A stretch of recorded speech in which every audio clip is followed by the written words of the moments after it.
मांगने, जो हनुमत बल धाम। ऐसे श्री गणेश को गुरु के अमित प्रणाम। गौरी के गिरिजेश के प्यारे पुत्र गणेश, सहित शारदा नर्मदा आओ हृदय प्रदेश। विघ्न सिंधु को सोखने, जो अगस्त्य अभिराम। ऐसे श्री गणेश को बारंबार प्रणाम। गुरु ब्रह्मा गुरु विष्णु है, गुरु महेश का रूप। ऐसे गुरु को नमन है, जो है ब्रह्म स्वरूप। गणपति गुरु गौरी गिरा, गोस्वामी गिरिजेश। मातु नर्मदा की कृपा, रक्षा करें हमेश। बंदो हनुमत लखन संगो, रिपुहन भरत सुजान। सिया राम जी को नमन, गाऊं हरि गुण गान। सियावर राम चंद्र की जय, हनुमान जी महाराज की जय। हाँ प्रिय राम चरणारविंद अनुरागी सज्जनों, रामचरितमानस में प्रथम विश्राम के उपरांत द्वितीय विश्राम प्रारंभ है। और आज हम आपको 31 दोहे से लेकर 32 दोहे तक की कथा सुना रहे। और देखिए, अभी इसके पूर्व में हमारे गोस्वामी जी ने संतों का असंतों का नमन किया, उनको वंदन किया, अभिनंदन किया और खूब उन्हें मनाया। और उसके बाद में फिर राम नाम की महिमा गाई और बताया कि राम से बड़ा राम का नाम। यह उन्होंने ये बिल्कुल सिद्ध कर दिया, प्रमाणित कर दिया है, ताकि हमारे हृदय में बैठ जाए ये बात में कि हमें नाम महाराज को पकड़ना है। अब उसके आगे चले तो अब रामचरित्र के बारे में बता रहे कि राम जी का चरित्र कैसा है भाई। अभी तो नाम के बारे में बताया, तो बता रहा भैया या तो चरित्र सुनो या नाम पकड़ लो भगवान का। मैंने बताया ना कि सुमिरन कीर्तन पूजन अर्चन स्मरण या हरि का गुणगान, ये तीनों एक समान। तो आप या तो कथा सुनिए, भगवान का स्मरण करिए, या उनके चरित्रों का स्मरण करिए, उनका गुणगान करिए और धार्मिक ग्रंथों का अवगाहन कीजिए। तो अभी देखिए हमारे सामने गोस्वामी जी का पवित्र ग्रंथ, पुण्यदायी ग्रंथ, उसके दर्शन करने से ही पुण्य प्राप्त होता है। ऐसी मानस, जिसके घर में मानस है वह मानस सही मानस है। तो आज हम रामचरित्र के बारे में बता रहे हैं कैसा राम की कथा कैसी है। राम कथा मंदाकिनी, चित्रकूट चित्रचारु। हमारा चित्र जो है वो चित्रकूट है।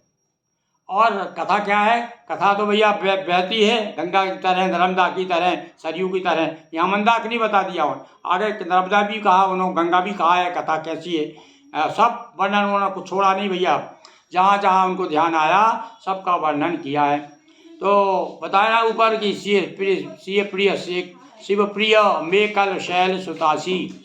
यह भगवान शिव को उतनी ही प्रिय है ये राम कथा। बताया, पहले बताया प्रिय। और अब इस दोहे से दोहे तक, मतलब दोहा नंबर 31 से लेकर 32 तक तो साहब ऐसी झड़ी लगा दी उन्होंने कि रामचरित्र क्या है, राम कथा क्या है।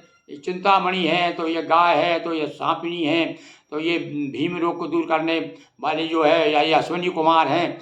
और ऐसे ऐसे वर्णन किया है कि आप भी चमत्कृत हो जाएंगे, क्योंकि अभी तक हमने पाठ किया है। हम भी पहली बार में एक तरफ से अर्थ देख रहे हैं, बड़ा आनंद आ रहा है। देखिए अब आप, रामचरित चिंतामणि चारु और संत सुमति तिय सुहाग सिंगारू। लिखिए, एक ही चौपाई में दो दो उदाहरण दे दिए।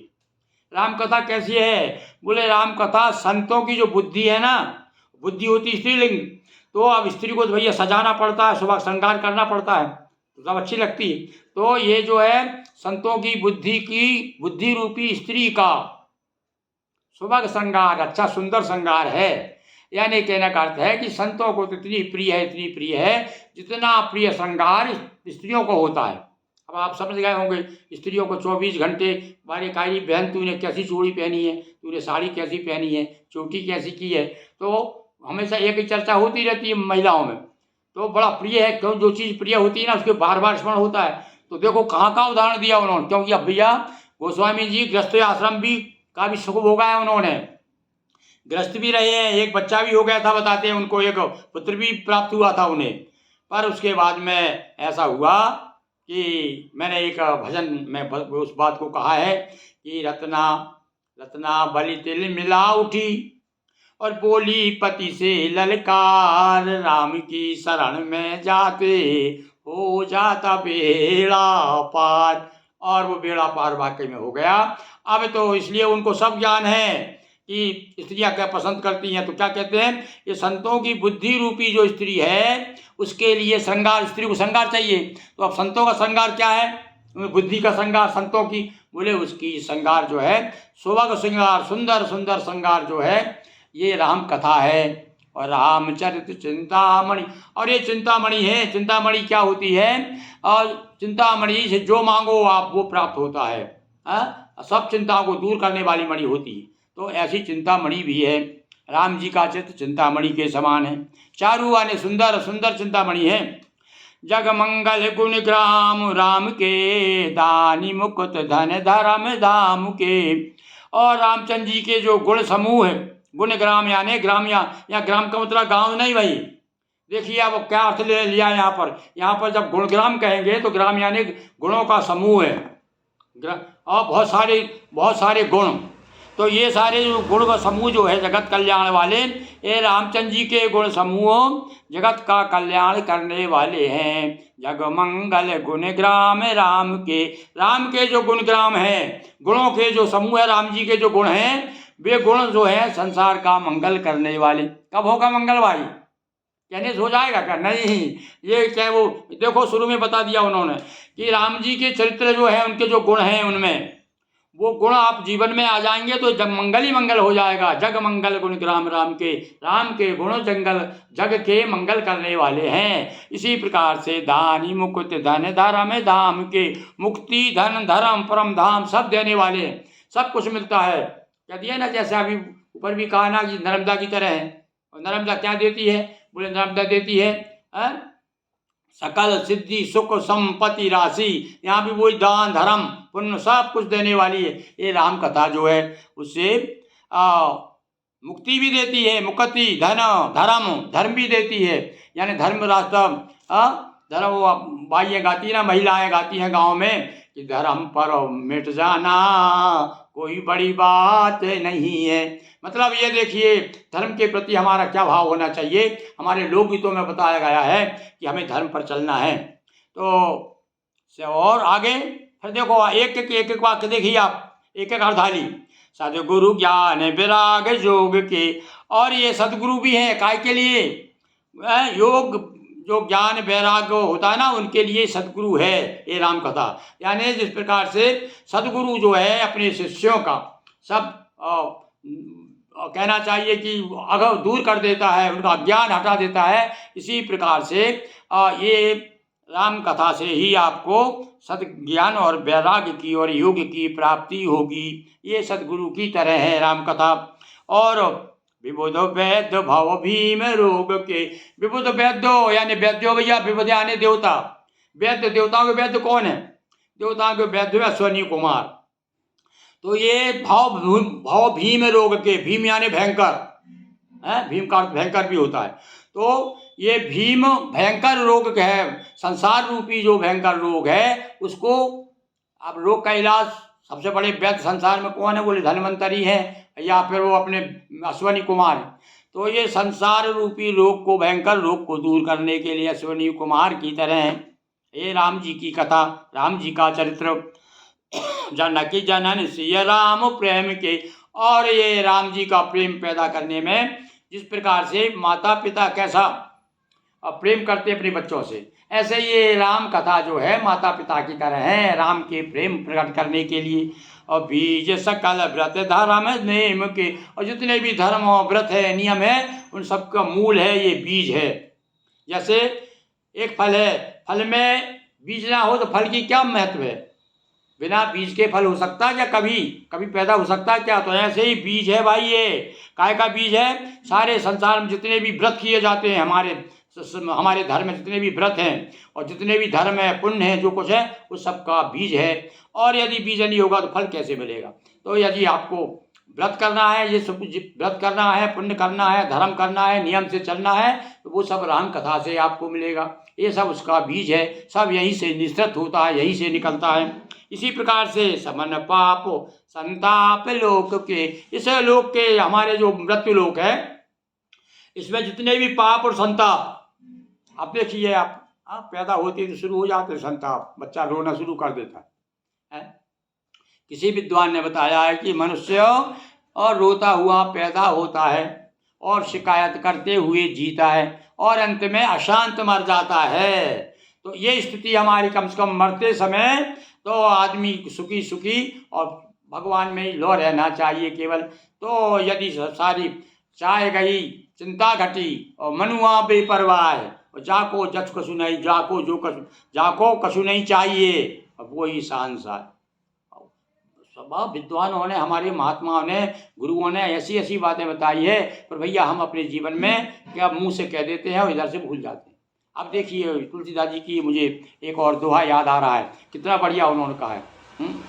हमारे जीवन में क्या कह रहा है कि 3 गांठ कौपीन में, कौपनी होती है, साधु लोग कुपनियाँ लगाते हैं तो उसमें 3 गठान होती है। तो 3 गांठ कौपीन में, और बिन भाजी बिन नॉन, उन्होंने अपना जीवन जिया है भाई, बिना भाजी बिना नमक के भोजन किया है, जैसा जैसा मिल गया वैसे ही खाया है। कुछ लोग, एक ने तो कह रहे, एक ने तो लेख लिखा था कि गोस्वामी जी ने चने चने खा खा करके रामायण लिखी है। तो वो तो उस बात को, फिर भी देखिए उनकी भावना क्या है। यदि आखिरी में कहते हैं कि ऐसा संत जो है वो तो इंद्र के समान है। कैसा संत? कि 3 गांठ कौपीन में बिन भाजी, यहाँ या बिन भाजी बिन नॉन से अर्थ है कि हमारी आवश्यकताएं सीमित हो, हमारी इच्छाएं सीमित हों, और जब इच्छाएं मर जाए हमारी कम से कम इच्छाएं रहे और इच्छा ही ना रहे तो फिर क्या है?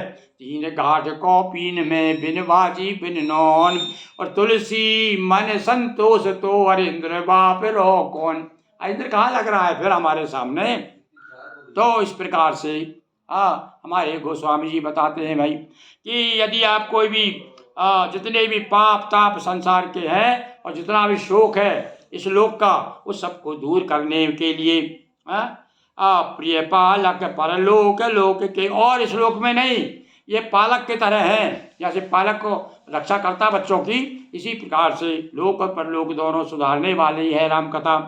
सचे वैश्वभट भूपति विचार के, और ज्ञान रूपी राजा के सूरवीर मंत्री और लोभ रूपी अपार समुद्र के सोखने के लिए अगस्त मुनि है। देखो आप कहाँ से कहाँ पहुँच गए। अभी तो राजा की बात हो रही थी, राजा की बात यानी कि इस संसार की बात, शहर की बात, और एकदम से जंगल में पहुँच गए। कहने लगे अरे तो अगस्त की तरह है ये राम कथा। और अगस्त ने क्या किया था? अगस्त ने समुद्र को पी गए थे, वो कथा सब आप जानते हैं। एक अगस्त जी ने जो 3 चुल्लू बना करके, और कहते हैं कि वो समुद्र के किनारे अगस्त जी संध्या वंदन कर रहे थे, अपने पोथी पन्ना सब सामने रखे हुए थे, और लोटा गिलास सब जो भी सामान होता साधु संतों के पास में, और पूजन कर रहे थे। उसी समय क्या हुआ, उन्होंने देखा कि एक पल्लर आया, तो वहीं किनारे पर एक पक्षी के अंडे रखे हुए थे, और उसने समुद्र ने जो है वो उड़ा के वो बहा के ले गया। देखा इन्होंने, मन में थोड़ा सा कैसा है, समुद्र क्या कर रहा है भाई, ये तो बहुत गलत काम है। अब बेचारे किसी प्रकार से अंडे दिए थे और उस अंडे को बहा के ले गया। ऐसा मन में विचार ही कर रहे थे, मतलब कुछ थोड़ा सा क्रोध भी आ रहा था। इसी बीच में और क्या हुआ, दूसरा जो एक पल्लर आया एक समुद्र का, तो इनका सामान भी बहा के ले गया। अब तो अगस्त ऋषि भैया, अगस्त तो अगस्त हैं, क्या किया उन्होंने, क्रोध में आकर के, अच्छा देखता हूँ, और उठाया ओम केशवाय नमः, ओम माधवाय नमः, ओम नारायणाय नमः, 3 आचमन करके समुद्र को पी गए। तो समुद्र को, इतने बड़े समुद्र को पी जाने वाले हैं कौन? अगस्त जी। और वो मतलब समुद्र सूख गया। तो इसी प्रकार से जो हमारे माया मोह जो लोभ है ना, तो लोभ रूपी समुद्र अब यहाँ बताया। देखो भैया, लोभ की उपमा कैसे दी। यानी आदमी का गांव में कहते हैं अरे लोभ का कोई थोप नहीं है। तो ये जो है सकल अगस्त ऋषि जिस प्रकार से समुद्र को पी गए, इसी प्रकार से ये राम की कथा जो है लोभ को खत्म कर देती है। अरे भगवान की कृपा हो जाती है तो सारे लोभ लालच सब खत्म हो जाते हैं। तो इसी प्रकार से काम को कलिमल करी गन के हरि सावक जन मन बन के। काम क्रोध कलिमल करी गन के। करी यानी होता है हाथी। और हाथी कौन बताया? हाथी किसकी उपमा दी, किसे बताया? हाथी क्या है बोले? ये हाथी काम क्रोध और जो कलयुग के जो भी मल हैं, जो भी बुराइयां हैं, वो सब के सब हाथी हैं। और इनको मारने के लिए राम कथा क्या है भैया? के हरि सावक। अरे एक और शेर का बच्चा ही काफी है, शेर नहीं, शेर के बच्चा ही काफी है। सावक, शावक का है बच्चा का, के हरि। तो शेर का बच्चा जो है, शेर का बालक है। इनको मारने के लिए उस हाथी को, कौन से हाथी हैं? ये सारे हमारे आसपास काम क्रोध मद लोभ माया जो घूमे, ये सब जो है हाथी है। ये हाथियों को मारने के लिए एक हाथी जो है, जब शेर जब हमला करता है तो हाथी को बराबर कर देता है। तो उनको मारने के लिए। और अतिथि पूज प्रीतम पुरारी के, भगवान शिव के अतिथि है। राम कथा क्या है? जैसे अतिथि का अपन सम्मान करते हैं। देखो अतिथि क्यों कहा कथा को? बोले इस प्रकार से कोई अतिथि अपने घर आ जाए तो हमारे देवो भवो, उसका सम्मान करते हैं, बड़े आदर के साथ ग्रहण करते हैं। ऐसे ही भगवान शिव जो है राम कथा को बड़े आदर से ग्रहण करते हैं। उनके लिए तो वो मेहमान हैं। इसी प्रकार से राम कथा और क्या है? बोले कामद धन दारिद्र दवारी के। कामद धन, कामद धन किसे कहा उन्होंने? दरिद्रता रूपी, हाँ, कामद धन दारिद्र दवार के। दरिद्रता रूपी अग्नि के लिए कामद घन है। ये क्या है? बुझाने के लिए, कामना पूर्ण करने वाले मेघ है। कामद यानी कामना, कामना वाले, कामना को बादल कहा है, हमारी कामना को पूर्ण जो है। और दरिद्रता रूपी दावा नल को बुझाने के लिए ये कामना पूर्ण करने वाले मेघ है। कामना मतलब यहाँ पर वही उन्होंने रूपक दिया है, सब रूपक अलंकार चल रहे हैं। इसमें बताया कामद धन, कामद घन यानी कामना रूपी बादल, दरिद्रता रूपी, दरिद्रता रूपी क्या बताया? दरिद्रता रूपी दावानल, हाँ, दावानल भैया 3 प्रकार की अग्नि होती है। जठराग्नि और एक जठराग्नि और जंगल की दावानल, और एक होता बड़वाग्नि होती है। बड़वाग्नि यानी ये समुद्र में होती। तो ये दावा जंगल की आग को बुझाने के लिए ये कामना रूपी मेघ है भगवान की राम कथा। और मंत्र महामणि विषम ब्याल के मेटत कठिन कुंक बाल के। और जो विषम ब्याल है, और उसके लिए तो ये मंत्र की तरह है, महामणि है, मंत्र है। और ब्याल सांप जो काट खाता है तो मंत्रों के द्वारा सांप का जहर उतार देते हैं। तो ये जो विषम संशय के विषय रूपी जो हमारी कामनाएं है ना, विषय रूपी जो कामना है, ये क्या है? ये सांप है। अब इन सांप को डसने के लिए, इसका मंत्र उतारने के लिए नहीं, इसका जहर उतारने के लिए ये मंत्र का काम करती हैं। मतलब ये फिर रूपक दिया उन्होंने। ये राम कथा यदि मंत्र है तो विषय वासना जो है सब सर्प है। और इसी प्रकार मेटत कठिन कुंक भाल के। और कुंक यानी बुरे अंक भी हमारे भाल में, मस्तक यानी हमारा दुर्भाग्य है, तो दुर्भाग्य को दूर करने के लिए भी राम कथा तत्पर है। हलाने मोह तम, मोह रूपी अंधकार को दूर करने से ये राम कथा कर यानी किरण, दिनकर यानी सूर्य की किरणों के समान जो है अंधेरे को दूर करती है। कौन सा अंधेरा करती है भैया दूर? सूर्य क्या करता है? सूर्य अंधकार को दूर करता है। और राम कथा हमारे अंदर का जो मोह है उसे दूर करती। मोह को रूप दिया उन्होंने। मोह है क्या? तम यानी अंधेरा। मोह रूपी अंधेरे को भगाने के लिए हमें क्या चाहिए? बोले राम कथा रूपी सूर्य की किरणें चाहिए। और इस प्रकार से राम का चित्र हम गाते रहेंगे तो हमारे अंदर का जो मोह रूपी अंधकार हमेशा हमेशा के लिए चला जाएगा। और सेवक साली पाल जल धरते, और सेवक साली सेवक रूपी धान के लिए, धान देखो बार बार धान की, यानी उस समय धान बहुत हुआ करती थी, अनेक अनेक जगह धान का चर्चा की तुलसीदास जी ने। तो उन्होंने कहा ये सेवक रूपी धान को लिए जलधर है। कहता ना का आगे भी लिखा है एक जगह, का वर्षा जब कृषि सुखाने, देखो बार बार याद किया, इधर भी पीछे भी निकल गया। तो और समय उनको हो सकता है चावल बहुत प्रिय रहे होंगे, धान बहुत प्रिय रही होगी गोस्वामी जी को। अरे कवि तो भैया अपने आसपास जो भी उसके जीवन में भी गुजरता है वो सब कुछ कविता में आ जाता है, अपने आप आ जाता है, वो कुछ लाना नहीं पड़ता। तो फिर उन्होंने कहा कि तो सेवक रूपी, सेवा रूपी जो धान है उसके लिए तो सेवक को, सेवकों के लिए, भक्तों के लिए, राम के प्रति जो अनुरागी हैं, राम के भक्त हैं, उनके लिए तो जलधर है। जलधर यानी बादल को भी जलधर कहते हैं, जल को धारण करने वाले हैं। उनको साल को धान को जीवन देने के लिए ये तो बादल हैं।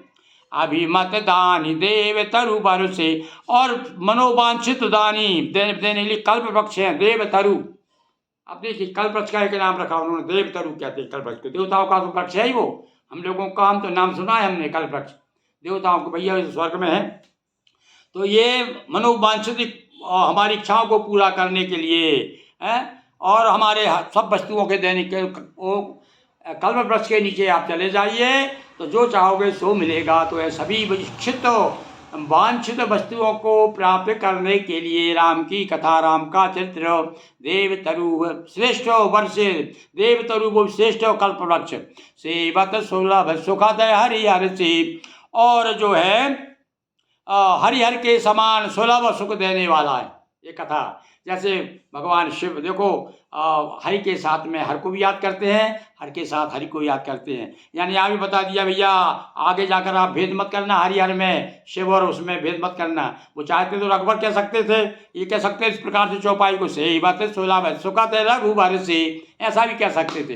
पर वो देखिए कवि ने हर बात का ध्यान रखा है। यहाँ हरिहर कहने का उनका सीधा अर्थ है कि जिस प्रकार जितना सुखो हरि देते हैं उतना ही सुखो हर भी देते हैं। तो इसलिए आप कभी दोनों में भेद मत करिए, हर को पकड़ लीजिए या हरि को पकड़ लीजिए। हरिहर दोनों जो है सुखद सुख देने वाले हैं, इनकी सेवा करने से सेवत सुलभ, सेवत हाँ भैया सेवा भक्ति तो करना पड़ेगा। ऐसा नहीं कि कुछ भी नहीं करो और आप घर बैठे सब कुछ आ जाए। बिना प्रयत्न किए तो सोते हुए सिंह के मुख में मृग भी नहीं आता, उद्यमे नहीं सिद्ध्यंती कार्याणि न मनोरथई, नहीं सुप्तस्य सिंहस्य, सोते हुए सिंह के मुख में मृग भी नहीं आते, मतलब उसे भी कुछ खटपट करना पड़ता है। तो आइए भगवान का भजन करिए, श्रवण करिए, थोड़ा समय दीजिए ताकि उसका हमको लाभ मिले। अब आगे फिर क्या कहते हैं, सुकवि सरत नभ, आप देखिए फिर उन्होंने कहा जो अच्छे सुकवि कहा है, और कुकवियों के लिए नहीं। और सुकवि किसे कहते हैं, वो जिनकी रामचरण के प्रीत है, जो रामचरण का, राम जी का गुणगान करते हैं, उन्हें सुकवि कहा है उन्होंने। जो हरिहर के भक्त हैं उनको सुकवि कहा है। तो ऐसे सुकवि रूपी शरद नभ हो, और मन उड़गन से उनकी शरद रूपी आकाश में, और ये राम कथा क्या है, उड़गन की तरह, उड़गन यानी होता है, उड़गन यानी पक्षी भी कह सकते हैं, उड़गन दूसरा अर्थ है चंद्र, यहाँ तो तारों से मतलब है। जब आकाश की बात करेंगे तो तारे भी आ जाएंगे। तो ये तारे, हमारे मन जो है आकाश, जो ये मन जो है आकाश है, उसमें तारे क्या है, और इसमें तारे जो है जगमगाएंगे, प्रकाशित करेंगे, आलोकित करेंगे। यानी अंधकार में भी प्रकाश, जब पूरी चांदनी होती है अपने उस पर, तो आपको कुछ लोग तो जो है उसमें चांदनी में सुई में धागा भी डाल सकते, इतना उजाला होता है। तो इसलिए उन्होंने याद किया, उन्होंने शरद के नभ को याद किया, और दूसरी ऋतु नहीं, केवल शरद ऋतु, शरद ऋतु के नभ में उड़गन के समान ये राम की कथा है। राम भगत जन जीवन धन से, और काय के तरह, जीवन धन की तरह। काय कौन का जीवन धन है, राम भक्तों के लिए तो भैया ये जीवन धन है। सबसे बड़ा धन कौन सा है भक्तों के लिए, बोले भक्तों के लिए राम की भक्ति सबसे बड़ा धन है। भगवान ही उनका धन है, वही उनकी पूंजी है। सकल सुरकत फल भूरि भोग से, संपूर्ण पुण्यों का फल महान भोगों के समान है। और जगहित निरुपधि साधु लोग से जगत का छल रहित हित करने में ये साधु भी देखो। अब आप यहाँ राम कथा क्या है, ये साधु की तरह है राम कथा, राम का चरित्र बिल्कुल साधु, जैसे साधु होता है वैसे ही राम का चरित्र। एक तरह से ऐसा उदाहरण दिया उन्होंने। और फिर आगे क्या कहते हैं, सेवक मन मानस मराल से, सेवकों के मन रूपी मान सरोवर के लिए हंस, और पावन गंग तरंग माल से। फिर देखिए ऊपर अब नर्मदा जी की बात आई, अब गंगा जी को याद कर लिया उन्होंने। एक गंगा की तरंगों जो उठती तरंग माल उठती है गंगा जी में, उसकी तरह ये राम कथा है। कुपथ कुतर के कुछ आली कली और कपट दम्भ पाखंड, ये गुणों की बता रहा है। रामचंद्र जी के गुण कैसे हैं, राम जी के चरित्र कैसे हैं। अब वो कथा मतलब चरित्र यानी कथा है राम के चरित्रों के बारे में कि राम के जो गुण हैं वो कैसे हैं। कुपथ कुतर्क कुचाली कली कपड़, वाह क्या बात है, झड़ी लगा दी साहब उन्होंने अनुप्रास अलंकार की है। कुपथ कुतर्क कुचाली और कली कपट, ये जितने भी दम्भ और पाखंड जितने भी हैं, इसके लिए तो राम के गुण ग्राम, रामचंद्र जी के जो ग्राम गुण रूपी जो समूह है वो जी धन अनल और प्रचंड, उनके लिए जलाने के लिए तो ये सब ईंधन का काम करती, सब जलाने के लिए ईंधन अनल, ईंधन के लिए अनल है, अनल आने अग्नि। अग्नि भैया कहाँ से जलेगी, अग्नि से क्या जलता है, बोले सारी लकड़ियाँ जल जाती हैं, ईंधन जल जाता है। तो यहाँ पर ईंधन, ईंधन क्या बताया, ईंधन बताया इन्होंने कुपथ, बुरा बुरा बुरे बुरे रास्ते पे चलना, कुतर्क करना, कुचाली यानी अच्छे बुरा आचरण, और कपट दम्भ और पाखंड, ये सब जो है ईंधन है। इन सारे ईंधन दूर, इन ईंधन को जलाना है। यदि आपको कहने का अर्थ है इसको समाप्त करना है, अपने जीवन से हटाना है इनको, आप इनको पसंद नहीं करते तो फिर क्या होगा। इनके लिए राम जी का गुण, राम जी के गुण, उनका चरित्र, उनकी कथा, उनका गुणगान करना क्या है, अग्नि के समान है। और वैसे वैसी अग्नि नहीं, प्रचंड यानी तेज अग्नि, जब वही धू धू करके जब अग्नि जलती है तो सामने जो कुछ भी आ जाता सब स्वाहा हो जाता है। रामचरित्र राकेश कर, आप देखो फिर रूपक दिया कि रामचरित्र क्या है, बोले राकेश है। अब चंद्रमा आ गए, ध्यान गया उनको, तारे बता दिए। अब सोचा होगा उन्होंने कि तारे हैं तो चंद्रमा भी तो होना चाहिए ना भाई, वो कह दिया भैया ये राम के गुण जो है वो राकेश है। राकेश कर यानी वो किरण है, राकेश की किरण है रामचरित्र। सारे से सुख आते सब, सबके लिए रस देने वाली है, सुख देने वाली है। सज्जन कुमुद चकोर चित हित विशेष बड़, और विशेष रूप से चकोर जो होते हैं ना, कहते हैं बाकी तो सभी लोगों को चंद्रमा शरद की चांदनी हो, पूर्णिमा की चांदनी हो, सबको अच्छी लगती है, पर भैया चकोर के लिए विशेष लिए। चकोर तो क्या चांद को देखते ही रहता है, तो संत लोग जो है चकोर है, और चंदा है हमारे रामचंद्र जी, रामचंद्र जी के गुण चंदा है, चंदा चकोर। और चकोर जो है चंदा को देखती रहे मेरी चंदा चकोर, मेरी चंदा चकोर। वो लोग गाँव में लोकगीत गाते हैं चंदा को चकोर को लेकर के है। तो यहाँ पर वही भगवान ने बता दिया कि भैया ये सारे संत लोग जो है चकोर हैं। और कुमुद के फूल, कुमुद के फूल भी रात में खिलते हैं, तो फूल बता दिया, चकोर बता दिया। ये इस प्रकार से देखिए आज बड़ा आनंद आ गया। 31वें दोहे से 32 दोहे तक में हमने आपसे चर्चा की। देखिए कितने कितने उन्होंने रूपक दिए हैं, कितनी उपमाएं दी हैं, और सब बताया है राम को। खास आखिरी में क्या बात आ गई, बात मूल बस यही आ जाती है कि भैया ये राम के चरित्र में राम के सारे लोगों को, पाठकों को गोस्वामी जी कहते हैं कि आइए इधर आ जाइए, राम के गुणगान गाइए, राम का चरित्र गाइए, राम की कथा कहिए। और यदि आपकी व्यथा दूर करना है तो राम की कथा की तरफ आ जाइए। बोलिए सियावर रामचंद्र की जय, पवन हनुमान की जय, बटुक भैरव देव की जय, अखिलेश्वर महादेव की जय, नर्मदा मैया की जय। हर हर महादेव शंभो।